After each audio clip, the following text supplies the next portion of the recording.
प्यारे दोस्तों, आप सभी लोगों का स्वागत है आप हमारे YouTube चैनल हिंदी प्रभात में।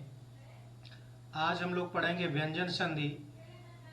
व्यंजन संधि की परिभाषा: व्यंजन से स्वर अथवा व्यंजन के मेल से उत्पन्न विकार को व्यंजन संधि कहते हैं। अर्थात व्यंजन से व्यंजन का मेल हो अथवा व्यंजन से स्वर का मेल हो और उनसे कोई विकार उत्पन्न हो तो वहां पर व्यंजन संधि होती है। इसके लिए नियम बताया गया कि यदि क, च, ट, त, प अर्थात स्पर्श व्यंजन के बाद किसी वर्ग का तृतीय या चतुर्थ वर्ण आए या फिर य, र, ल, व जिसको कि हम अंतःस्थ कहते हैं या कोई स्वर आए तो क, च, ट, त, प के स्थान पर उसी वर्ग का यानी क, च, ट, त, प के ही वर्ग का तीसरा वर्ण हो जाता है। जैसे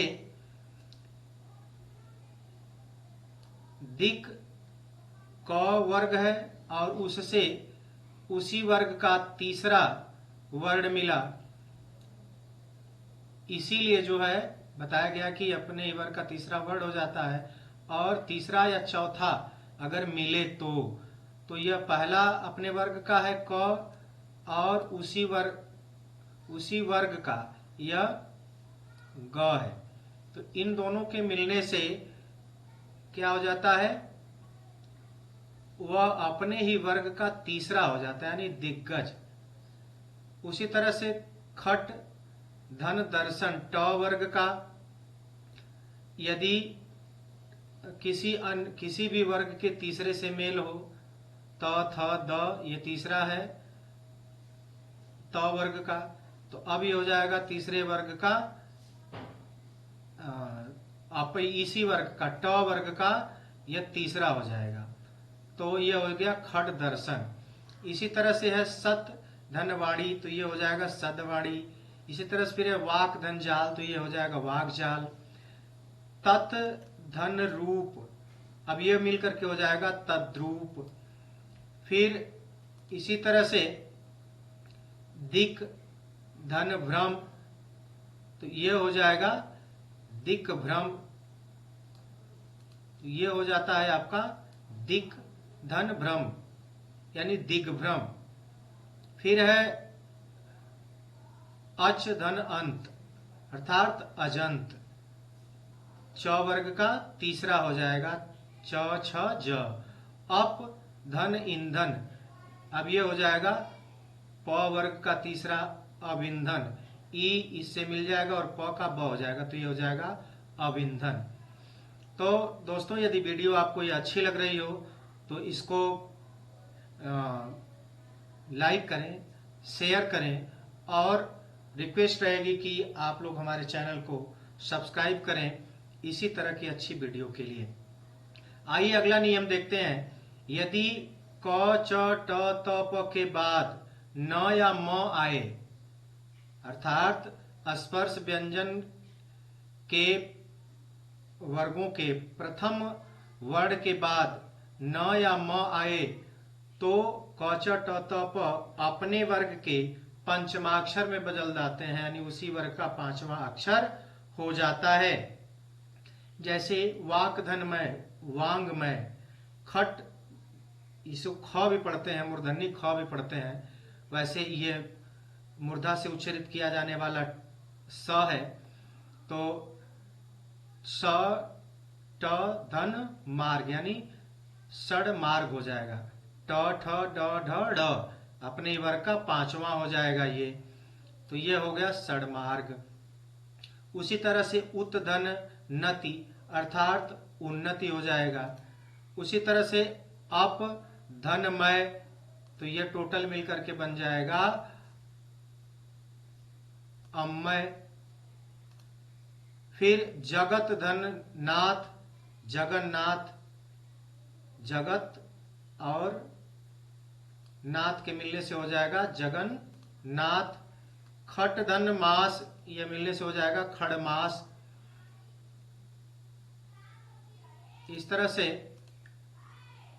यह जो है तीसरा नियम इसके लिए है, यदि म के बाद कोई स्पर्श व्यंजन वर्ण आए तो म का अनुस्वार या बाद वाले वर्ण के वर्ग का पंचम वर्ण हो जाता है।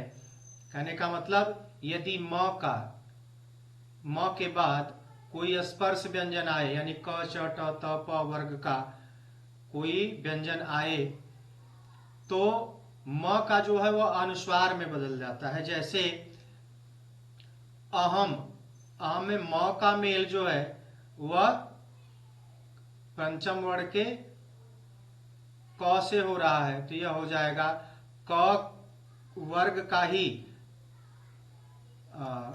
वर्ग के पंचम वर्ण में हो जाता, तब ये हो जाएगा अहंकार।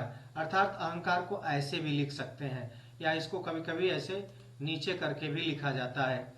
अब ये हो गया सम धन गम, म का ग से मेल हुआ, अब ये हो जाएगा म का पंचम वर्ण में या ऐसे अनुस्वार में भी लिखते हैं, तो अब ये हो जाएगा संगम। इस तरह से तो संगम हो गया। फिर हम करें कि किम धन चित, अब ये हो जाएगा किम धन चित को मिलाएंगे तो किंचित, ऐसे भी लिख सकते हैं और ऐसे भी लिखा जाता है किंचित। अब पम धन चम, अब ये हो जाएगा पंचम। आइए चौथा नियम है। दोस्तों, हम आपको सब कुछ बहुत ही डिटेल में पढ़ाने का प्रयास कर रहे हैं और हमें उम्मीद है कि आपको जरूर समझ में आएगा। नियम 4, यदि त द के बाद ल रहे तो त और द ल में बदल जाते हैं, और न के बाद यदि ल रहे तो न का अनुनासिक के साथ ल हो जाता है, अर्थात चंद्र बिंदी वाला अनुनासिक हो जाता है। जैसे उत धन लास, त का मेल ल से, तो बताया गया कि त या द से यदि ल का मेल होता है तो वह ल में बदल जाता है, त द जो है वो ल में बदल जाता है, अर्थात ये हो जाएगा उल्लास। महान धन लाभ, अब ये हो जाएगा महालाभ,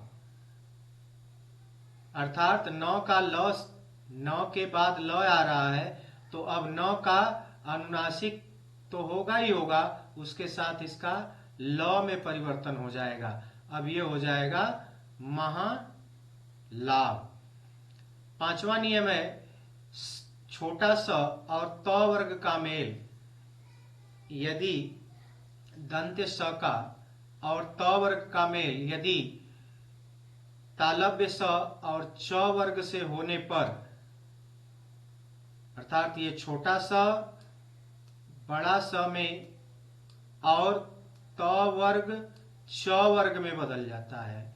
कब बदलता है? जब स और त वर्ग का मेल ये बड़ा स और च वर्ग से होता है, तब छोटा सा जो है वह बड़ा स में बदल जाता है और त वर्ग जो है वह च वर्ग में बदल जाता है।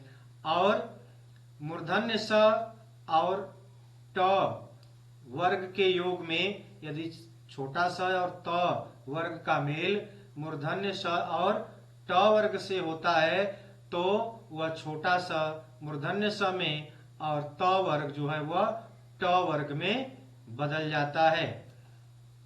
आप देखें कि कैसे बदलता है, इसके उदाहरण के साथ देखते हैं। स धन बड़ा स मिलकर के क्या हो जाएगा? यह बड़ा सा हो जाएगा, यानी रामस सेते, यानी रामस सेते। त धन छ मिलकर के हो जाएगा आधा च, यानी त जो है वो च वर्ग में, त जो है वह च वर्ग में बदल जाएगा। तो यह हो जाएगा महत धन छत्र, यह हो जाएगा महत छत्र। महत धन ड़कार, यानी यह हो जाएगा महड़कार। सत धन चित, यह हो जाएगा सचित। अब है द्रस धन ता, यह हो जाएगा, यह मूर्धन्य स तो मूर्धन्य स में ही रहेगा और त वर्ग जो है वो ट वर्ग में बदल जाएगा, अर्थात दृष्टा। बृहत धन टीका, यह हो जाएगा बृहत धन टिका मिलकर के हो जाएगा बृहट टिका। और जब त द का मेल ज से होता है तो त द ज में बदल जाता है। त या द का मेल जब ज से होता है तो यह त या ज में बदल त या द ज में बदल जाता है और ज का ज ही रहता है।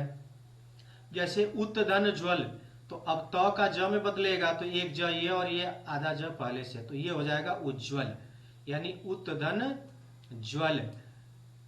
यदि त द का ल से मेल होगा तो त द जो है वो ल में बदल जाएगा, यानी और ल का ल ही रहेगा, यानी उत का त जो है वो ल में बदलेगा, तो ये हो जाएगा उत धन लेख बराबर उल्लेख। यदि आ वी परी से जब छ का मेल होता है तब यह च का आगम हो जाता है, छ के पहले च का आगम हो जाता है। यदि आ वी और परि उपसर्ग पहले है किसी शब्द में तो उसका विच्छेद संधि जब होती है तो वह च के पहले च का आगम हो जाता है। अर्थात यदि आ उपसर्ग है आधन छादन, अब यह आ के कारण नियम बताया गया कि छ यदि है तो इनसे यदि मेल हुआ तो यह च में परिवर्तित हो जाएगा, अर्थात यह हो जाएगा आच्छादन। जैसे वी से मेल होगा छ का तो यह हो जाएगा विच्छेद, ला से यह हो जाएगा लाच्छादन, ला का जो है वो तो इससे और यहाँ छ से जब मेल हुआ तो जैसे पहले वाले में हुआ है आधन छादन से, उसी तरह यहाँ हो गया साला छादन। अब यदि त का द में तथा ह का ध में परिवर्तन कैसे होता है? यदि वर्गों के अंतिम वर्णों को छोड़ शेष वर्णों के बाद ह आए, अंतिम वर्णों को छोड़ अर्थात जो पंचमाक्षर है उनको छोड़ करके यदि छोड़ शेष वर्णों के बाद यदि ह आ जाए तो ह पूर्व वर्ण के वर्ग का चतुर्थ वर्ण हो जाता है और ह के पूर्व वाला वर्ण अपने वर्ग का तृतीय वर्ण हो जाता है। कहने का मतलब देखें इसको, जैसे यह ह करा है कि पंचमाक्षर को छोड़ करके किसी भी वर्ग का यदि पहला या तीसरा, पहला दूसरा तीसरा चौथा कोई भी वर्ण आए ह से मिले तो ह पूर्व वर्ण के वर्ग का चतुर्थ वर्ण हो जाता है, यानी त का जो चतुर्थ वर्ण होगा उसमें बदल जाएगा, यानी त थ द ध में परिवर्तित हो जाएगा ह त से मिलेगा तो। और इसी तरह से और ह के पूर्व वाला जो वर्ण है, ह से पहले वाला जो वर्ण है वो अपने वर्ग का तृतीय वर्ण हो जाएगा, यानी त थ द हो जाएगा। ह जो है वो ध में परिवर्तित हो जाएगा और त जो है वो द में परिवर्तित हो जाएगा, अर्थात तत् धन हित बराबर हो जाएगा तद्धित। उत धन हरण हो जाएगा उद्धरण, उत धन हत यह हो जाएगा उद्धत, उत धन हार तो यह हो जाएगा उद्धार, वाक धन हरि तो यह हो जाएगा ह जो है वह परिवर्तित हो जाएगा पूर्व वर्ण के वर्ग का चतुर्थ वर्ण, यानी क का ह जो है वह पूर्व वर्ण के वर्ग का, तो ह पूर्व वर्ण के वर्ग का चतुर्थ वर्ण हो जाएगा यानी घ हो जाएगा, और क जो है वो ग हो जाएगा, तो यह टोटल मिलकर के हो जाएगा वाक धन हरि मिलकर के हो जाएगा वाघरी। सातवां नियम यह कहता है कि त का च में और स का छ में परिवर्तन तब होता है जब त और स का मेल हो। जब त और बड़ा स का मेल होता है तो त च में और बड़ा स छ में परिवर्तित हो जाता है। जैसे उत्धन शिष्ट अर्थात उच्छिष्ट। आठवां नियम कहता है कि यदि स से त थ का मेल हुआ तो त थ जो है वो ट ठ में बदल जाता है। री र स से न का मेल होने पर न का ड़ हो जाता है, अर्थात री र स से न का मेल होने पर न का ड़ हो जाता है। जैसे ऋण री धन न ऋण, भूष धन अन अर्थात भूषण, प्रधन नाम अर्थात प्रणाम। नियम 10 कहता है कि अभि और वी से स का यदि मेल हो तो स का मूर्धन्य स हो जाता है। जैसे अभि धन शेक बराबर अभिषेक, वी धन सम अर्थात विषम। तो इस तरह से दोस्तों यह व्यंजन संधि समाप्त होती है। हमें उम्मीद है कि जरूर आप लोगों को समझ में आया होगा और यह वीडियो अंत तक देखें। और वीडियो देखने के लिए आप लोगों को बहुत बहुत धन्यवाद।